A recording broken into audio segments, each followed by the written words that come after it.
Assalamualaikum warahmatullahi wabarakatuh. Saya Melina Eka Istiqomah dengan nomor NIM 21030961150. Di sini saya akan mempresentasikan materi tentang kepemimpinan atau leadership. Langsung saja kita simak pembahasannya ya. Langsung saja ke materi yang pertama, yaitu kepemimpinan atau leadership. Apa sih kepemimpinan itu? Kepemimpinan adalah suatu kegiatan yang mempengaruhi orang lain agar orang tersebut mau bekerja sama untuk mencapai tujuan yang telah ditetapkan. Nah, kepemimpinan ini juga sering dikenal sebagai kemampuan untuk memperoleh konsensus anggota organisasi untuk melakukan tugas manajemen agar tujuan organisasi tercapai. Di sini ada dua pendapat. Yang pertama dari menurut George Terry, kepemimpinan adalah kegiatan untuk mempengaruhi orang lain agar mau bekerja dengan sukarela untuk mencapai tujuan kelompok. Yang kedua, menurut Cyril O'Daniel, kepemimpinan adalah mempengaruhi orang lain agar ikut serta dalam mencapai tujuan yang umum. Nah, bisa disimpulkan dari dua pendapat di atas, itu kepemimpinan itu yang pertama, mempengaruhi orang lain agar mau melakukan sesuatu. Karena di sini dia bersifat pemimpin dan dia yang mengatur dan mempengaruhi agar yang lain tuh ikut bekerja begitu. Yang dua, memperoleh konsensus atau suatu pekerjaan. Yang ketiga, untuk mencapai tujuan manajer. Apa sih tujuannya? Nah, itu dipimpin oleh pemimpin supaya tercapai. Yang terakhir, itu untuk memperoleh manfaat bersama. Jadi, selain itu adanya pemimpin atau kepemimpinan itu supaya tuh organisasi tuh berjalan dengan lancar dan bisa menyukseskan apa yang ingin dicapai. Dan manfaatnya salah satunya itu. Nah, selanjutnya ada paradigma kepemimpinan. Yang pertama, itu ada kepemimpinan yang klasik. Kepemimpinan klasik adalah kepemimpinan yang ditandai oleh sifat dominatif, direktif, otoritatif, dan para pengikut harus patuh atau taat melaksanakan perintah pimpinan dan tertutup pertanyaan. Sifat-sifat tersebut ada karena pemimpinlah satu-satunya otoritas yang berhak untuk menginterpretasikan kebenaran yang sah. Lalu, yang kedua, kepemimpinan situasional. Kepemimpinan situasional dapat diartikan bahwa keefektifan gaya kepemimpinan tertentu tergantung pada situasi. Jika situasi berubah, gaya kepemimpinan yang digunakan juga harus berubah. Jadi, tidak ada satu gaya kepemimpinan terbaik.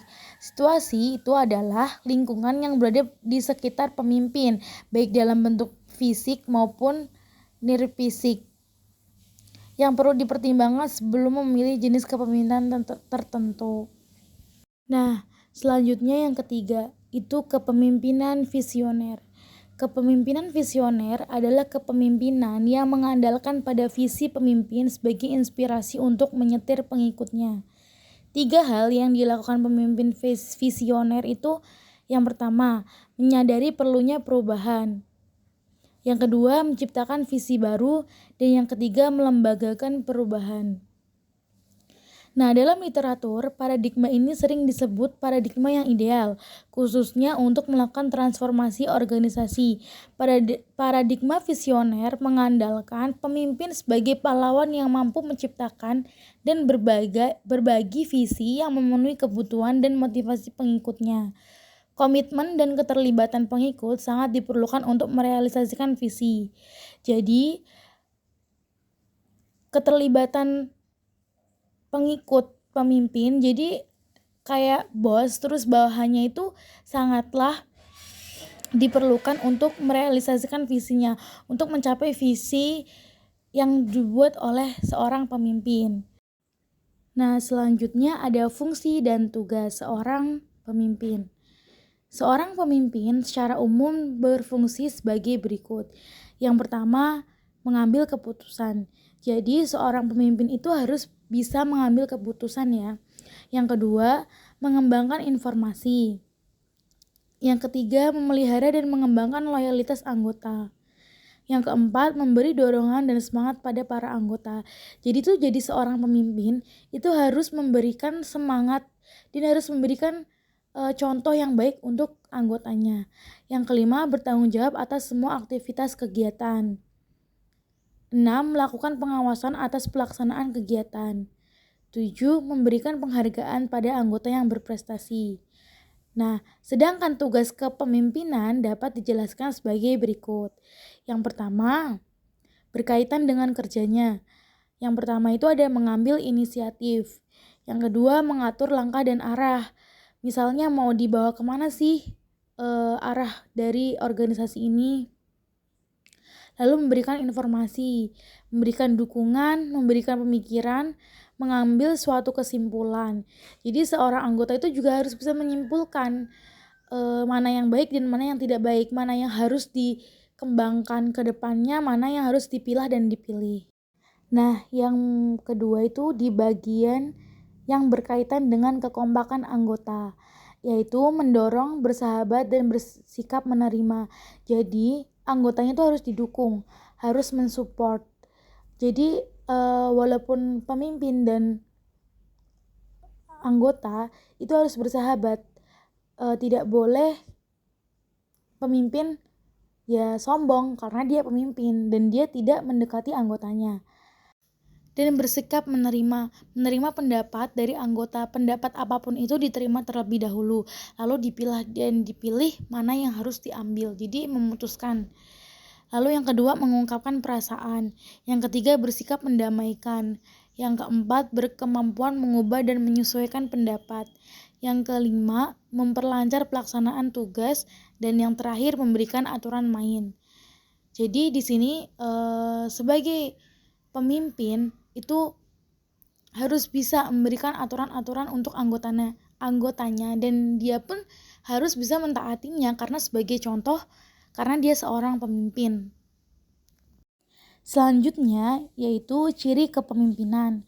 Menurut Ordway Ted, 10 ciri perlu dimiliki oleh seorang pemimpin, yaitu kekuatan fisik dan saraf, memahami tujuan dan arah organisasi, entusiasme, keramahan dan kecintaan, integritas, penguasaan teknis bidang tugasnya, dapat mengambil keputusan, intelijensi, keterampilan sebagai guru, dan keyakinan.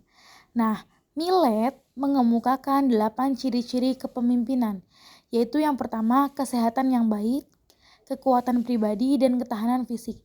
Jadi seorang pemimpin itu harus sehat, kuat, pribadinya tuh kuat, karena nanti dia akan menghadapi anggota-anggota yang mungkin tidak suka padanya, atau kadang kan kalau di organisasi itu kan banyak iri, banyak yang pengen tapi dia belum bisa gitu.